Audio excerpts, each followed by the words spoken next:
شهر رمضان الذي أنزل فيه القرآن هدى للناس وبينات من الهدى والفرقان اعوذ باللہ من الشیطان الرجیم بسم اللہ الرحمن الرحیم۔ سورہ ابراہیم زیر بحث ہے۔ تو یہاں فرمایا اب یہ جا رہا ہے کہ وَإِذْ قَالَ ابراہیم، یاد کرو جب ابراہیم نے دعا کی، ربی اجعل ھذا البلد آمنا، میرے پروردگار اس شہر کو بنا امن کا شہر۔ یہ پیچھے جو مضمون بیان ہوا تھا پچھلی نشست میں کہ قریش کو کہا جا رہا ہے کہ انہوں نے ناشکری کی، اللہ نے ان پر جو نعمتیں بھیجی ہیں، خاص طور پر جو قریش کو نعمت دی گئی نا وہ بیت اللہ کی وجہ سے جو نعمتیں حاصل تھیں، یعنی کہ اللہ کا گھر وہاں موجود ہے جس کی وجہ سے حضرت ابراہیم اور اسماعیل نے وہ گھر بنایا تھا، تو یہ قریش انہی کی اولاد ہیں، تو اس بیت اللہ کی وجہ سے ان کو وہاں امن بھی میسر ہے اور دنیا بھر سے رزق بھی ان تک پہنچ رہا ہے۔ یعنی امن اس لیے میسر ہے کہ اللہ تعالیٰ نے اس علاقے میں لڑائی جھگڑے کو ممنوع قرار دے دیا، حرم کے جو حدود ہے، ایسے ہی 4 مہینے ان کو محرم قرار دے دیا کہ ان میں کوئی لڑائی جھگڑا نہیں ہوگا، تاکہ لوگوں کا آنا جانا حج کے لیے عمرے کے لیے اس طرف ہو۔ تو ظاہر لوگ آئیں گے تو اپنے ساتھ سامان تجارت بھی لائیں گے، تو اس طرح وہاں رزق کا بھی اہتمام کر دیا گیا۔ ویسے تو معلوم ہے کہ جب انہوں نے آباد کیا تھا حضرت ابراہیم و اسماعیل نے بیت اللہ وہاں جب بنیادیں رکھی ہیں، گھر کی تعمیر کی ہے، تو وہ علاقہ ایسا ہے کہ وہ زرخیزی وہاں نہیں ہے، وہاں زمینی فصلیں جو نا وہ نہیں وہاں کاشت ہوتی۔ تو ایسے ہی مختلف لوگ ہیں، مختلف جو قبائل ہیں، آپس میں لڑائی جھگڑے اور غارت گری، تو خوف کی حالت تھی۔ تو حضرت ابراہیم نے جب وہاں تعمیر کی ہے بیت اللہ کی، یہ لگ رہا ہے کہ اس موقع کی دعا ہے، یہ آگے جا کر واضح ہو جائے گا۔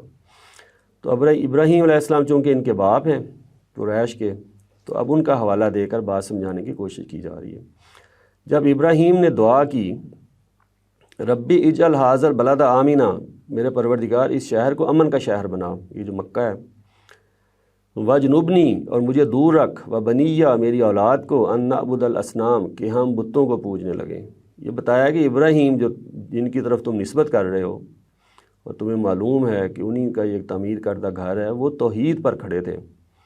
ان کو یہ جو تم کر رہے ہو شرک، بت بنا کے ان کو پوجنا، ابراہیم نے تو دعا مانگی تھی کہ اللہ ہمیں، مجھے اور میری اولاد کو اس سے دور رکھنا، اور اب تم جو ہے ابراہیم کی اولاد ہو کر انہی بتوں کو تم لوگوں نے خدا بنا لیا ہوا ہے۔ ربی انہن اضللن کثیرا من الناس، میرے رب یقیناً انہوں نے یعنی ان بتوں نے گمراہی میں ڈال دیا ہے بہت سے لوگوں کو، ٹھیک ہے، یعنی کہ وہ وجہ بنے ہیں، باعث بنے ہیں، وگرنہ انہوں نے خود آ کر کیا کہنا تھا بتوں نے۔ فمن تبعنی فانہ منی، اس لیے جو میری پیروی کرے تو بے شک وہ میرا ہے، ومن عصانی، جو میری نافرمانی کرے تو ظاہر ہے میرا اس سے کوئی تعلق نہیں ہے۔ فإنک غفور الرحیم، بے شک تو بخش دینے والا ہے، بخشنے والا ہے، تیری شفقت ابدی ہے۔ آپ ان کے ساتھ کوئی معاملہ کرنا چاہیں نرمی والا تو کر لیں، تو میرا اس سے کوئی تعلق نہیں ہے۔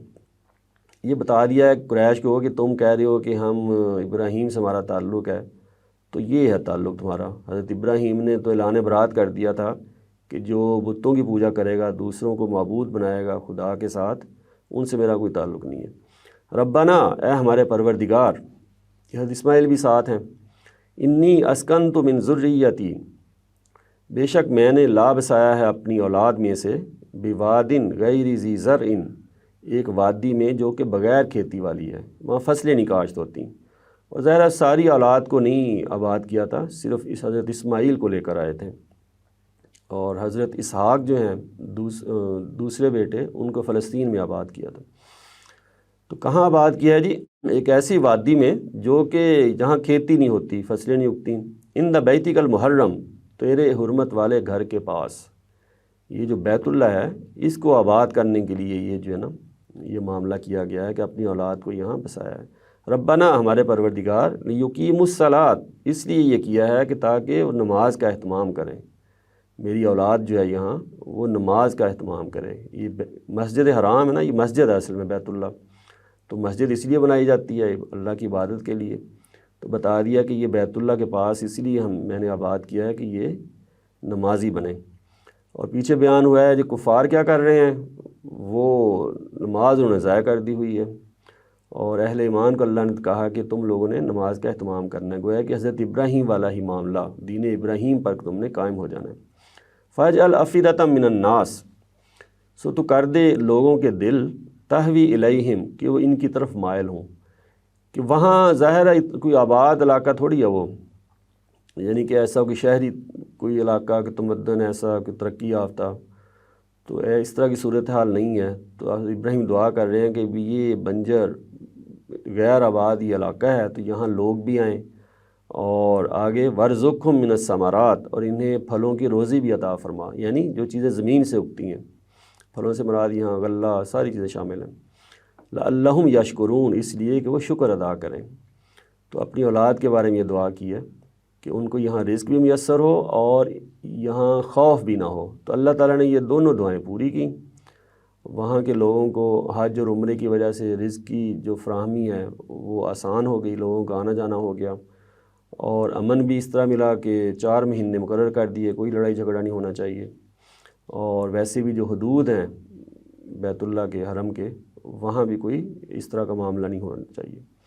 ربنا انک تعلم ما نخفی، ہمارے پروردگار یقیناً تو جانتا ہے جو کچھ ہم چھپاتے ہیں، یعنی دعا جو بنیادی چیزیں وہ مانگ لی ہیں، باقی جو دل میں ہیں وہ توجہ وہ حضرت ابراہیم چاہ رہے ہیں کہ اللہ تعالیٰ کو معلوم ہے، وہ بھی پوری ہو جائے۔ وما نعلن، جو ظاہر کرتے ہیں جو ہم چھپاتے ہیں یقیناً تو جانتا ہے۔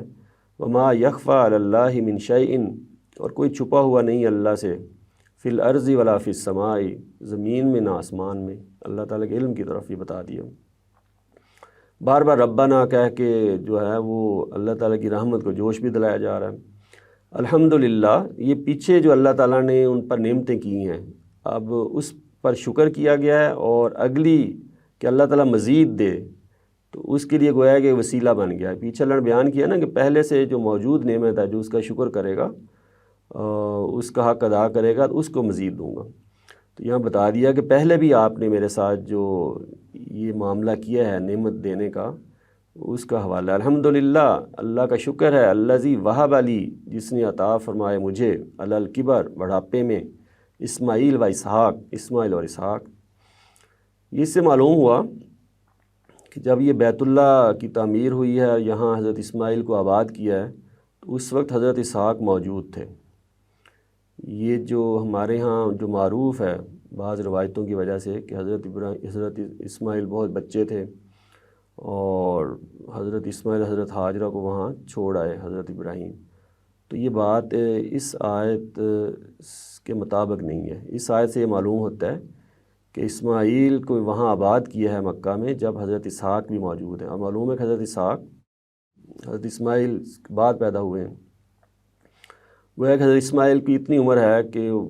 لڑکپن، یہ جو واقعہ ہوا ہے قربانی کا، اور پھر وہاں آباد کیا۔ ان ربی لسمیع الدعا، بے شک میرا پروردگار دعا کو سننے والا ہے۔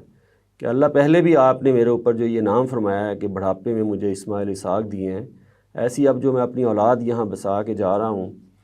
حضرت اسماعیل کو، تو ان کے ساتھ ان کو امن کی حالت میں رکھنا ہے اور ان کو رزق فراہم کرنا ہے۔ اور مقصد بسانے کا کیا ہے کہ وہی گھر تیرا آباد ہو، اور گھر کیوں بنایا گیا ہے؟ وہ نماز کی اقامت کے لیے۔ ربی اجعلنی مقیم الصلاۃ، میرے پروردگار مجھے نماز کا اہتمام کرنے والا بنا دے، کہ میں اہتمام کروں نماز کا، ومن ذریتی، میری اولاد سے بھی وہ بھی نماز قائم کرے۔ ربنا وتقبل دعا، پروردگار اور میری یہ دعا قبول فرما۔ ربنا اغفر لی، اے پروردگار مجھے بخش دے، ولی والدیہ، میرے والدین کو بھی،